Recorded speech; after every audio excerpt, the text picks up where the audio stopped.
So, picture this. You live in a country which is the richest nation in the history of the world.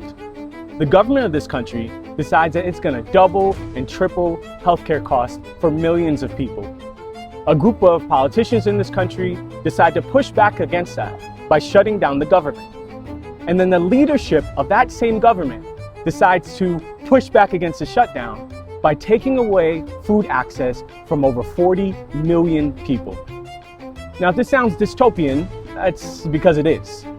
It's also the reality for millions of Americans over the last several weeks.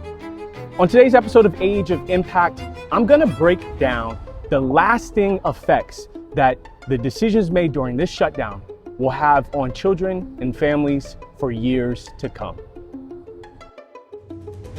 Yesterday, Wednesday, November 12th, Donald Trump signed legislation officially bringing to a close the longest government shutdown in the history of the United States of America. There were a number of reasons that the Democrats decided to push forward with the government shutdown, from tariffs to immigration, but at the core, it was concerns around increased healthcare costs that were going to be affecting millions of Americans as the Trump administration decided not to extend Obamacare subsidies. Now, shutdowns happen every few years. But what was different this time was the level of, honestly, cruelty that was employed by the Trump administration. They made a decision when the shutdown was not moving along fast enough for them to take away SNAP benefits from millions of Americans across the country.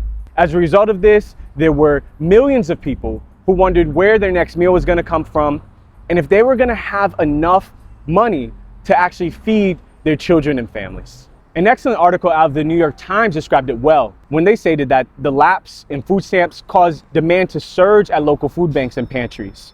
For the Greater Boston Food Bank, for example, the need proved to be so great that they had to increase distribution of food by more than 500,000 pounds last week. Another article from NPR talked about a single working mom of two boys who last week saw that her pantry and freezer were nearly empty as she relied on SNAP for most of her groceries. Now, here's the thing to remember. This was not a requirement. This was a policy decision. The Trump administration had billions of dollars of funds that were set aside for emergencies just like this, that they could have used to fund the SNAP program. Instead, they fought in the courts just so that they would not have to release that money.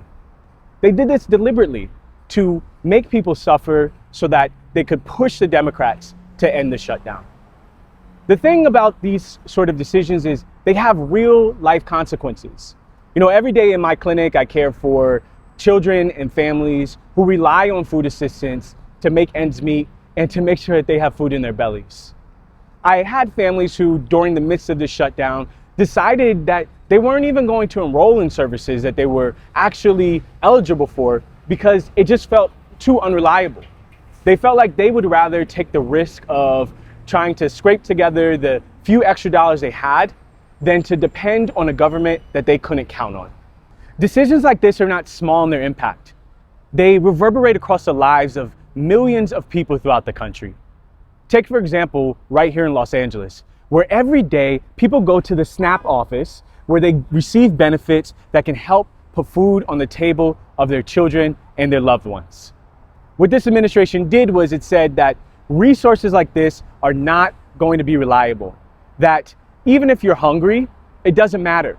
We care more about our politics than we do about our people. It's not just something that you can flip on a switch and the damage is over. It has reverberating consequence for millions of people. Check out, for example, this individual who described, quote, "The long-term detrimental damage to a program like SNAP is a lack of ability to count on whether or not those benefits are going to be available for families." So if we didn't get what we wanted from the shutdown, which was increased access to reasonable costs for healthcare, we at least have to have made this suffering worth it. And so what happens next will determine whether this shutdown was actually worth it. And the way that happens is fighting for these healthcare subsidies. In the weeks and months ahead, we cannot release from this story.